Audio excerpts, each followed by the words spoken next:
Okay, I think we can get started right now. Just a reminder, after this video event, we will turn on cameras and we will answer questions from the audience. And you can keep submitting those questions throughout the evening. So please do. We look forward to answering those questions for you and sharing the information. So we'll start the video.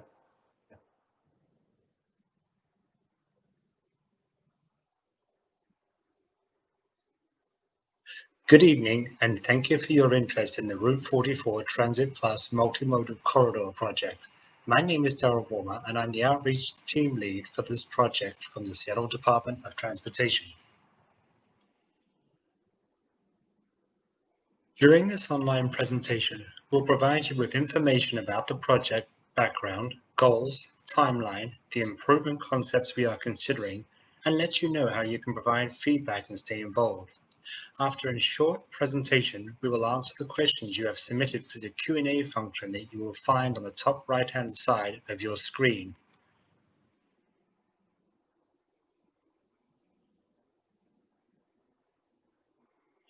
All attendees are muted upon entering the event. To observe social distancing, our panelists are hosting from their remote locations.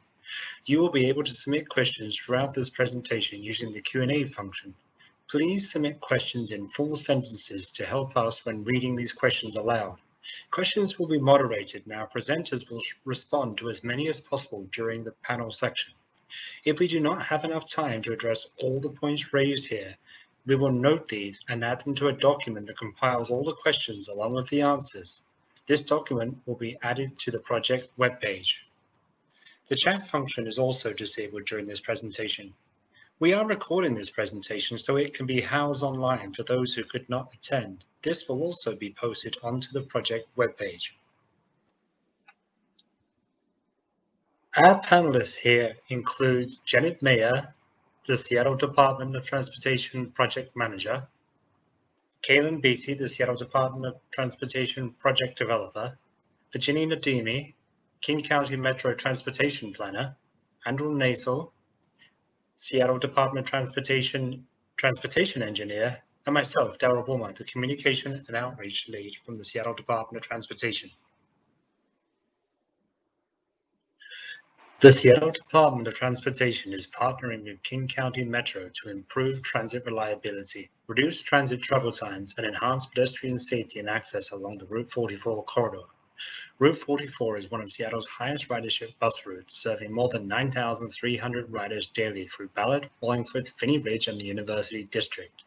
It connects with two rapid ride routes, the E Line and the D Line, and to the light rail via the University of Washington Station. It will also serve the future U District Light Rail Station, which is scheduled to open in 2021. Route 44 is frequently impacted by traffic congestion, resulting in a slow and unreliable experience for riders. This project will implement improvements that provide faster, more reliable services.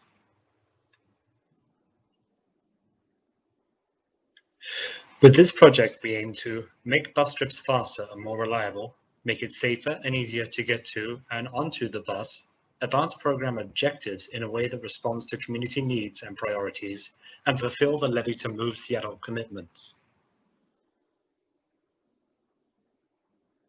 Since 2019, we've been working to identify the improvement projects that will move forward into design. In 2019, we identified 65 initial improvement concepts. The project team reviewed existing conditions, including transit delays, transit speed, and ridership trends along the corridor. These initial concepts were evaluated based on 5 categories: transit speed and reliability, safety, access, community and equity, and project implementation feasibility. After this review, we advanced 31 concepts for further technical analysis. In fall 2019, we hosted drop-in sessions and sent out a survey to learn about community priorities and to receive feedback on several specific concepts. As you can see on the scheduled graphic, we have completed the planning phase and are moving concepts forward into design. Concepts will reach final design in 2021 and move into construction, with work scheduled to be completed in 2022. This reflects an accelerated project schedule. In addition, 2 of the concepts will be constructed in 2021 to align with the opening of the University District Light rail station. We received more than 800 responses to our fall 2019 improvements survey. Community priorities included bus speed and reliability, pedestrian accessibility and new crossings, and keeping cars and freight moving. We asked community members to rank their priorities. 93% selected bus speed and reliability, 40% selected pedestrian accessibility and new crossings, 25% selected keeping cars and freight moving. We also held 3 public drop-in sessions in the University District, in Ballard, and in Wallingford. This was last fall. We learned that improving traffic flow for both vehicles and buses is important. People also told us it's important to maintain vehicle access to neighborhoods. We are considering a range of different improvement concepts along the Route 44 corridor to improve transit time and make it easier for people to access the bus, including dedicated bus lanes or lanes that are restricted to buses during certain hours of the day, pedestrian safety upgrades such as new crossing signals, sidewalk repairs, and improved crosswalks, new or extended turn lanes at key intersections. To improve the flow of traffic along the corridor, we are also considering lane reconfigurations and bus stop location consolidation or removal. We have now identified 9 design concepts that will move forward into design. You can see the locations of these improvements highlighted in blue on this map. This concept will extend the eastbound right turn pocket, extend the eastbound left turn lane, and remove parking. The increased capacity of the right turn only lane will reduce traffic blockage caused by backup for turning drivers.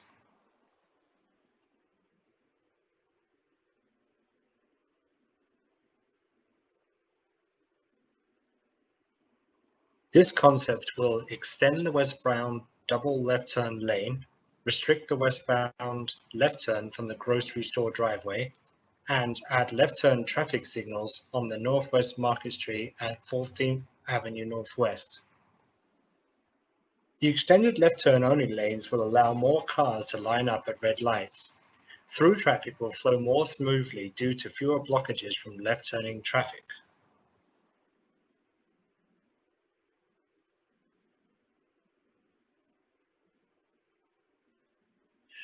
This concept will add pedestrian crosswalks on Northwest Market Street at 11th Avenue Northwest, add signals for traffic on Northwest Market Street at 11th Avenue Northwest with pedestrian push buttons to activate crossings, and add bicycle detection for future neighborhood greenway crossings.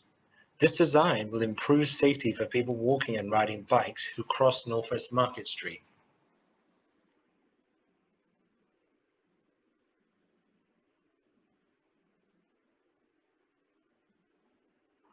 This concept will remove a westbound travel lane, add a westbound left turn pocket at Finney Avenue North, add a 2-way left turn lane between Finney Avenue North and Fremont Avenue North, and remove eastbound left turns at Fremont Avenue North. People driving and making left turns will be able to pull out of the traffic lane to turn, improving traffic flow through the area.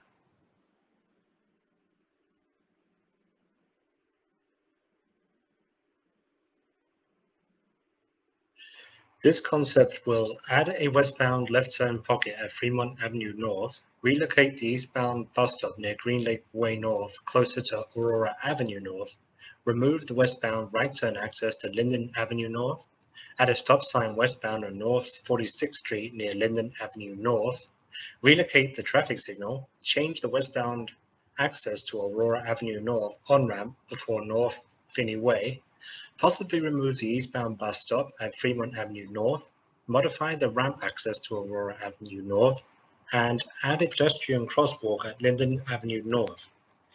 These changes to the roadway configuration will decrease traffic blockages, allowing traffic to flow more smoothly through this area.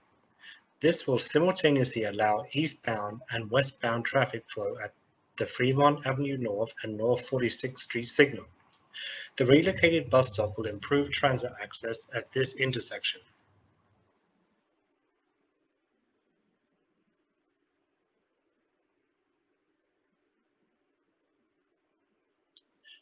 This concept will widen the roadway to add an extra eastbound lane between Aurora and Green Lake Avenue Way North, realign the crosswalk, dead-end Whitman Avenue North, relocate the existing eastbound bus stop to the west of Aurora Avenue North, restrict eastbound right turns from Green Lake Way North onto North 46th Street. The additional eastbound lane on North 46th Street will improve travel time for people riding the bus or people driving. Restricting Whitman Avenue North access will reduce crosswalk length and the number of pedestrian crossings.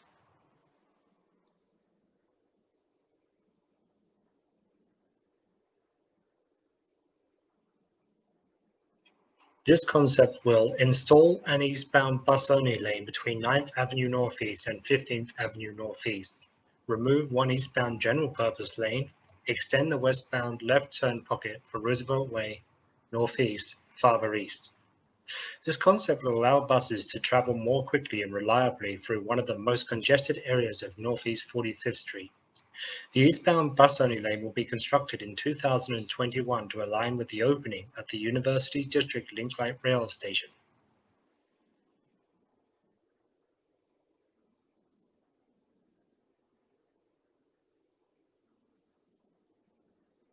This concept will create a southbound bus-only lane from the north side of Northeast 45th Street to Northeast Pacific Street. Create a northbound bus-only lane from Northeast 40th Street to just south of Northeast 43rd Street, and remove one northbound and southbound general-purpose lane. This concept will allow buses to travel more quickly and provide more reliable service to the University of Washington, a high ridership area. A portion of this concept, the southbound bus-only lane between North 40th Street and North 45th Street, will be constructed in 2021 to align with the opening of the University District Link Light Rail Station.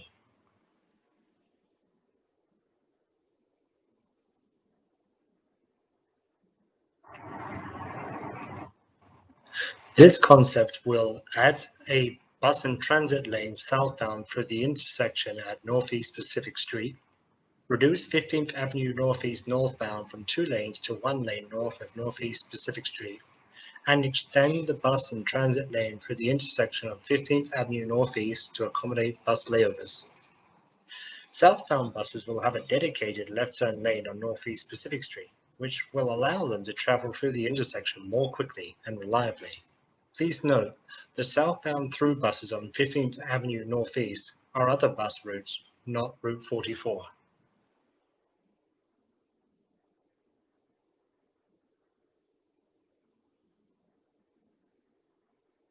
As part of this project, we'll also repair more than 4,500 linear feet of sidewalk near bus stops and upgrade more than 50 curb ramps to meet current ADA standards to improve access and mobility along the transit corridor. You can see those areas in green on the map. Thank you for your time and attention. We will now move into the Q&A part of this presentation.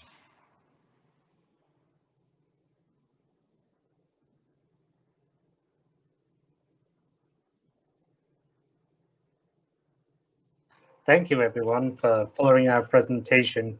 My name is Darryl Bowman. I'm the Communications Outreach Lead for Seattle Department of Transportation working on this project.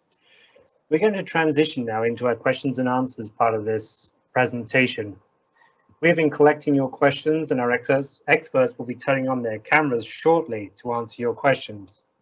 You can continue to submit your questions using that chat feature at the top of your screen, the question mark and the 2 speech bubbles.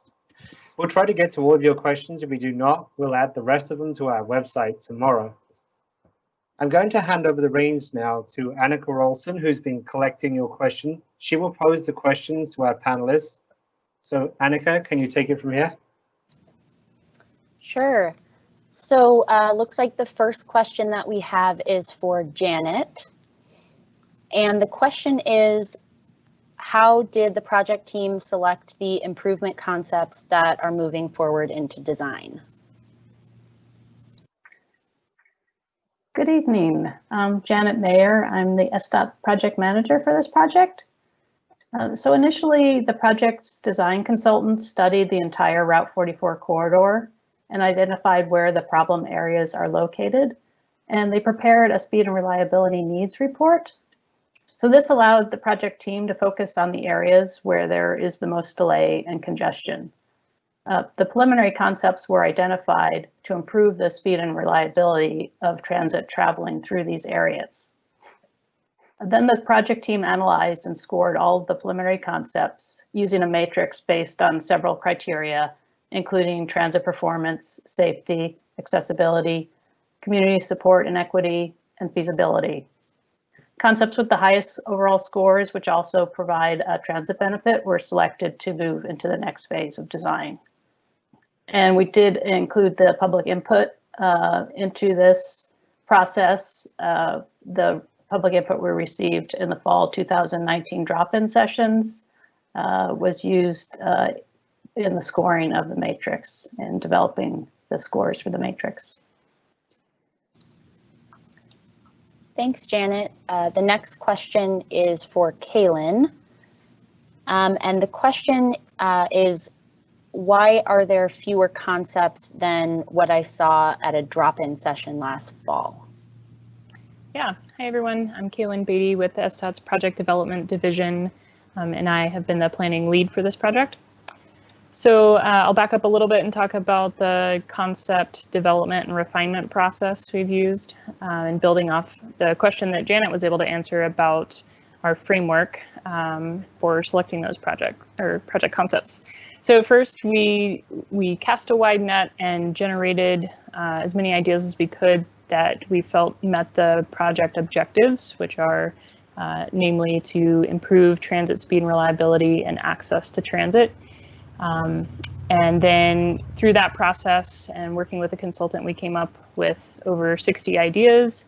And then we entered a next phase of that refinement process, which was a qualitative screening. And we did that screening using the 5 criteria Janet mentioned in that framework, as well as some input from our partners, King County Metro and other stakeholders. And so we came up with about 30 concepts from there. So a kind of natural funneling effect that we envisioned happening from the initial concept development to a qualitative screening. And then the third piece was an even more refined quantitative scoring kind of feasibility assessment, where we dug in a little bit more into maybe modeling, looking at existing conditions, understanding stakeholder impacts, things like that. And of course, using the input that we received last fall at our drop-in sessions. And so from there, we landed with pretty much the set that you see now. So about a dozen or so concepts that we've continued to tweak a little bit, but are pretty much at the 30%, what we call 30% level now. And we feel like are the best set that meet the transit speed and reliability objectives of the project and access to transit and fit within the schedule and budget. Okay, it looks like the next question is for Virginie. And the question is, will there be any changes to service frequency? Hi, this is Virginie with King County Metro Transit. As part of this project, Metro is not looking at increasing service levels on the Route 44. Instead, we are focusing on partnering with the city to invest in capital improvements along the Route 44 corridor to improve transit speed and reliability and make sure that buses can move quickly and efficiently through typically congested areas along the route. Thanks. The next question is for Andrew, and it's about how Route 44 will connect to the future U-District Link light rail station. Yes, I'm Andrew Natzel, and I'm an engineer at SDOT, and I'm the transportation operations lead on this project. The Route 44 will connect to the future U-District Link light rail station at Northeast 45th Street and Brooklyn Avenue in the U-District. The Route 44 will stop eastbound on 45th Street, just west of University Way, and westbound, the bus will stop directly in front of the station on 43rd Street. And the Link Light Rail Station is expected to open in fall of 2021. And it looks like the next question in our queue is also for you, Andrew. And it's a question about how much east-west capacity will increase at Fremont and 46th. Sure. So at Fremont and 46th, our proposal will reconfigure the roadway to allow the signal to provide east and westbound green lights at the same time. So westbound, we expect this to provide a similar or just slightly higher capacity than today. The bigger difference will be for eastbound, where we do expect an increase, a modest increase in capacity. I don't have the exact numbers, but it's definitely the bottleneck on that out of the few signals right there. So that'll help flow for both GP and general purpose regular vehicles as well as transit to get to that area. And the next question is for Janet. And it's a question about whether the roadway could be shifted even farther southwest of Aurora to maintain 2 westbound lanes to Fremont Ave.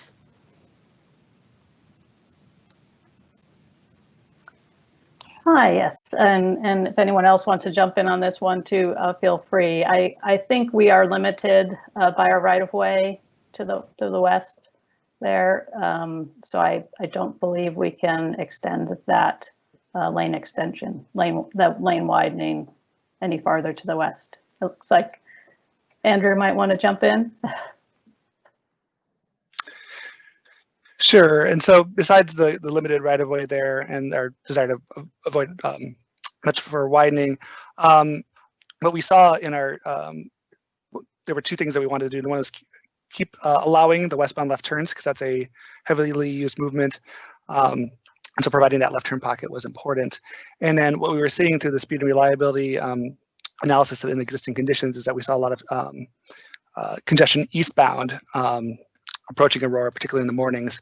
And so we decided to keep 2 lanes there to allow some spillback and congestion from Aurora, like space for that so the bus can get by in the other lane if need be. And it looks like the next question is also for you, Andrew. And it's a question about increased traffic flow at intersections and whether this will induce demand for car traffic and whether that might eventually impact transit benefits. And the question is about whether or not focusing on bus-only lanes in places like Ballard and 15th Ave was studied or would make sense. Sure. In some places, like some of our concepts, like for example, 24th Avenue Northwest and Northwest Market Street, extend the right turn pocket and provide more space for cars to wait to make their turn. And the idea with that is that it doesn't greatly increase capacity, but it gets those slow or congested vehicles out of the way of the main transit movement there, which is like eastbound. And the same thing over at 15th Avenue, extending the dual left turn lane helps accomplish the same thing, so that those left turning vehicles can wait, and while we do prioritize the westbound through movement. Particularly at 15th and Market, we did look a lot at trying to get in the bus lane there because that wasn't a location that was identified as having delay, particularly in the afternoon for eastbound buses. And it became quite a challenge. We had to have to balance a lot of needs there. One is that this is a major freight corridor, about 15th Avenue and Market Street, and so we need to provide like a minimum lane width for transit vehicles to operate, and the lane widths there are narrow. So in that case, we had a problem where if we convert the right lane to become a bus lane, then the adjacent lane isn't wide enough for freight, so then we would have to probably remove a left turn lane. And then the problem with that is that when we get congestion, that can actually spill back and affect transit and other vehicles. So we looked at quite a few options to try to get transit priority there, and it was just a lot of the options that we looked at created more congestion for all users, including transit, than not doing anything.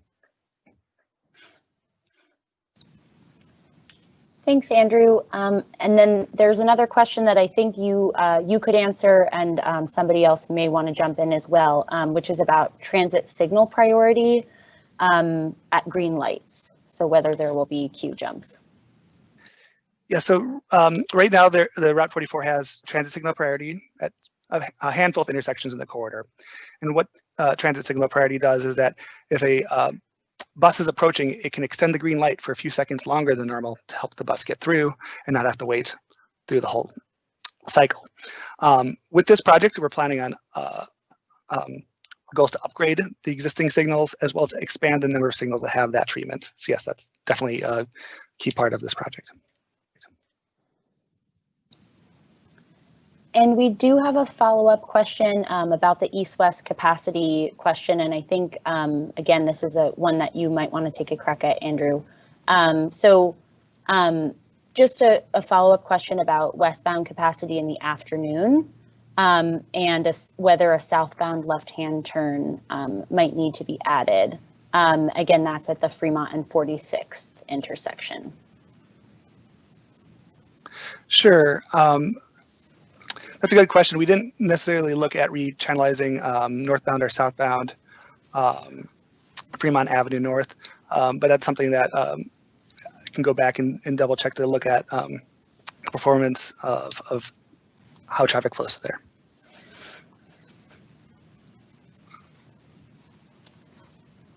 So we also have some questions here in the queue about future opportunities to comment on improvement concepts, and I think that would be good for Janet to respond to.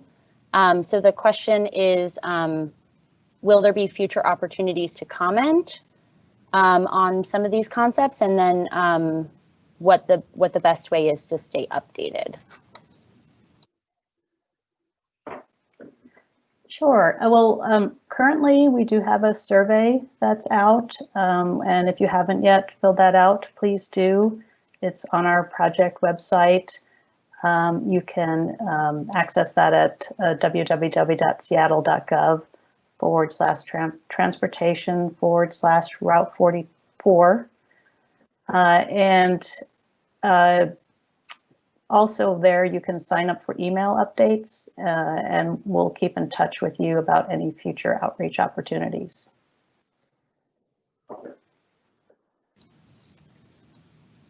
Another question here for you, Janet, is whether there's room to make the north sidewalk between Aurora and Linden a little bit more comfortable.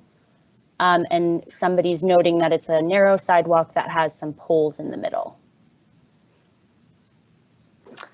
That's something we'll need to write down and take a look at. Thank you for that comment.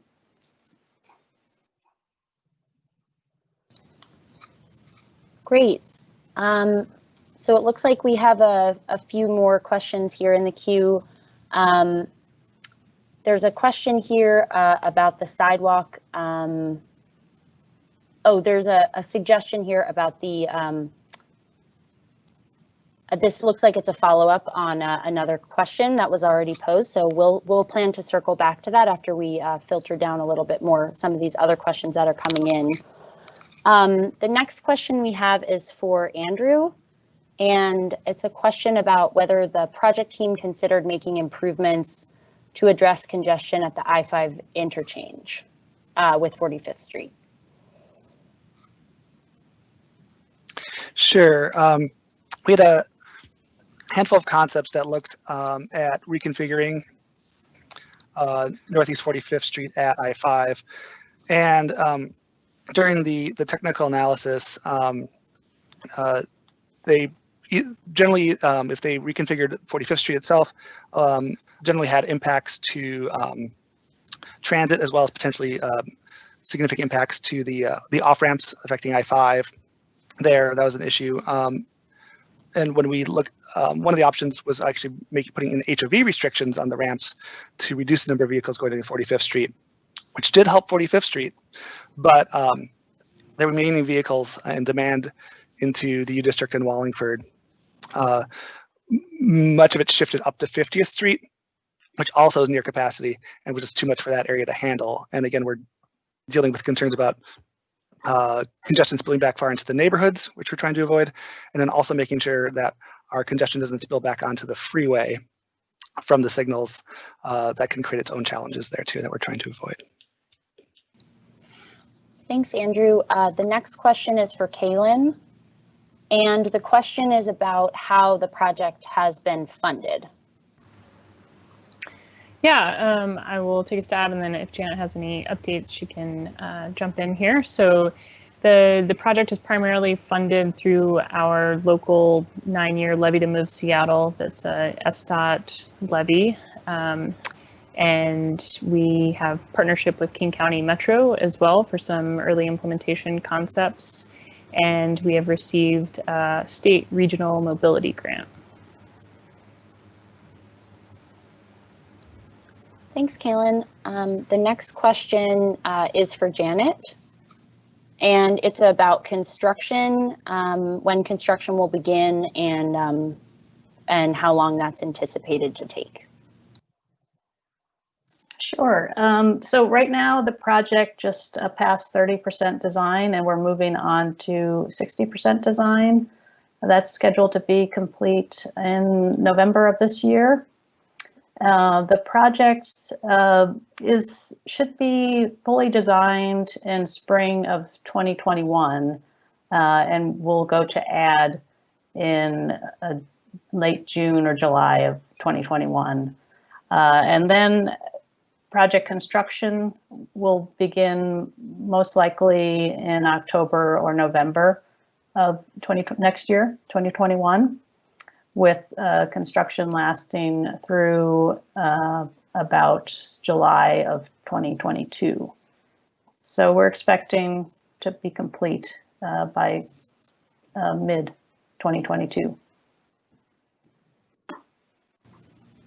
Thanks, Janet. The next question is for Virginie, and it's about some of the bus stop consolidation that's being considered at Fremont Avenue North, and what the reasoning is for that.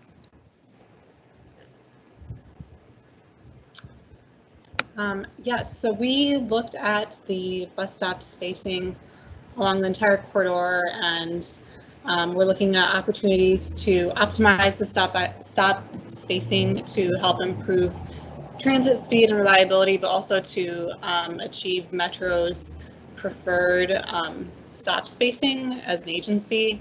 And those particular stops over there, there are kind of two things. First, there's an opportunity to shift one of the stops to the west side of Aurora. And secondly, there was some close spacing, I guess that's west of Aurora as well. So we're seeing it as an opportunity to both improve transit speed and reliability, take advantage of the ramp consolidation, and move a stop. So it'll be both improving stop spacing and also improving transit operations through that area. Andrew, feel free to add more.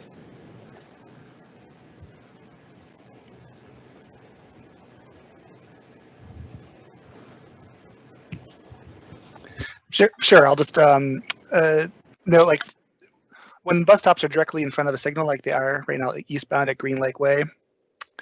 Excuse me.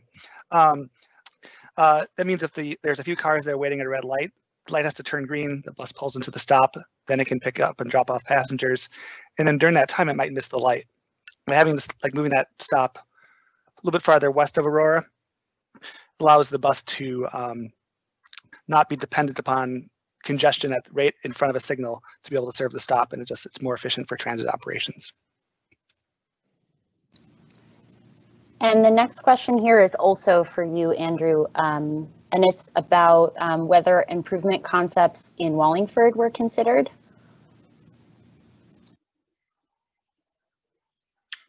Sure, we looked at some concepts in Wallingford for improvements, and we really saw congestion in our existing conditions, looking at the speed and reliability today. Targeted a few intersections, one of them being Wallingford Avenue North, and we looked at a potential change to that intersection to essentially remove the north leg of that intersection. And that did improve, have a slight improvement for transit operations east-west there, but it also created challenges for local circulation and business access. And then also introduced a new conflict between pedestrians and cars that doesn't exist today for those making the northbound left movement there. So taking all those things into consideration and the kind of only modest benefit or light benefit we saw, that concept dropped out of consideration. Thanks. And we have another question about, I think you spoke a bit to this before, Andrew, so you may be able to speak to this now. Also, Virginie may want to weigh in. The question is about the westbound Route 44 rerouting in the U District, and will it be moving to Northeast 43rd Street? And how that will interface with the new future link light rail station. Sure. So right now, the Route 44 one going from the U District to the west, and when traveling up 15th Avenue Northeast, the bus makes a northbound left turn onto 45th Street. Starting around the time of the U District Link Light Rail Station opening, the bus will actually make a northbound left turn at 43rd Street off of 15th. And that street will be rebuilt, prioritized for transit, pedestrians and bicyclists over the next year. And then we'll have a stop directly in front of the station entrance right before Brooklyn Avenue.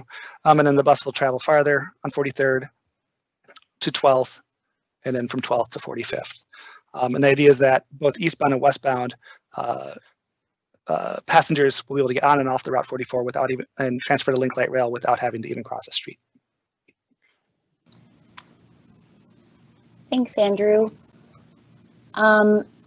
So it looks like we have a question here about whether a crosswalk at 8th Ave in the U District was considered, and that's a question I think Janet might be able to answer. Sure. Yeah, this is a very recent addition to the project, so you won't see it in the slides, but at an outreach meeting with the U District Urban Vitality Committee, it was realized that there's a safety issue for pedestrians at this intersection at 8th and 45th. The neighborhood had made a strong push to get this project constructed through the Your Voice, Your Choice program with SDOT. Unfortunately, the cost of the improvements became too high beyond the threshold of the program. So when we found out about this effort, we evaluated the work that was done by the neighborhood group. They have a couple of options, and we've decided to include it in our project. So right now the project team is working on designing the options at that crossing. Thanks, Janet. And here's another question for you, which you had spoken earlier about the construction phase, and there's a question about whether any of the concepts will be constructed early in alignment with the North Link. Yes, that's a great question. We have identified some concepts that can be implemented earlier. They're concepts that are mostly channelization, don't involve civil work.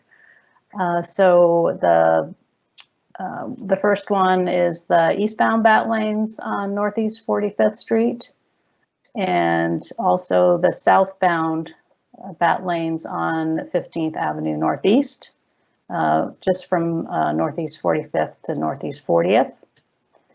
Also, the removal of the eastbound and westbound bus stops at Northeast 45th and the I-5 crossing.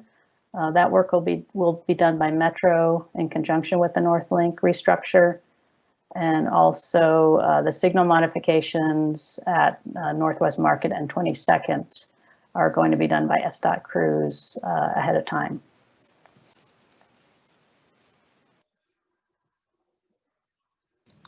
Thanks, Janet. And then there's a question here about, this is for Kaylin.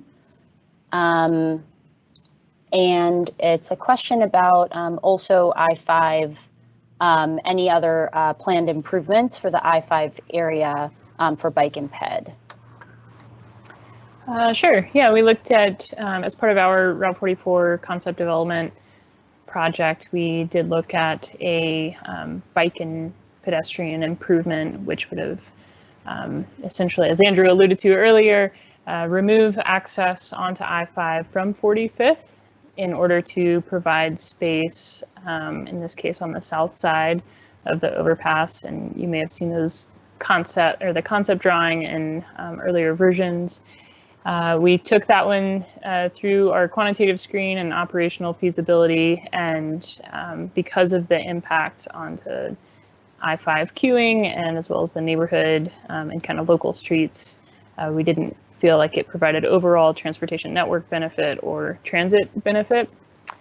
Outside of our project, there's also our colleagues in the SDOT Vision Zero team have been evaluating a community-led concept that would, it envisions westbound protected bike lane, I believe, over I-5 that would remove westbound lane and left turn lane. So that has been, I think, evaluated at a very high level, enough to kind of understand some big picture trade-offs and impacts. As I understand it, those would involve kind of metro trolley wire, further coordination with WashDOT as it is their structure, and again, a little more understanding of the impacts into the transportation network in the area. So I'll let Andrew chime in if he has anything to add on that concept. No, otherwise, my understanding is that the funding has not been identified, and it's somewhere in the order of magnitude of $500,000 or so. And as many folks may know, we, like many public agencies, are undergoing budget assessment right now. So there hasn't been a clear sign of whether or not that is in the cards to explore further. But I think probably about this time next month, we should have a better indication of whether that can move forward.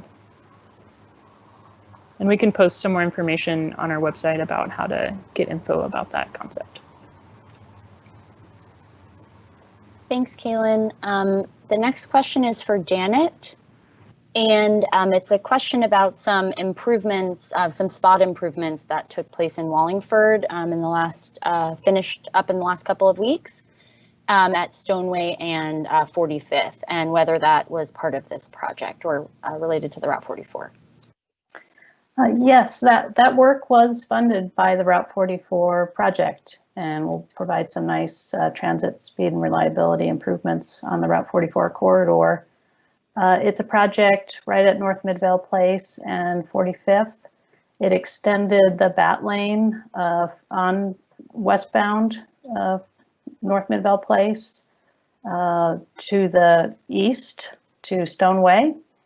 There was a kind of a pinch point there between buses and cars, and it allowed, it is complete, so it is in use right now, and it's allowing much smoother movement through that area. And the project is closing out as we speak.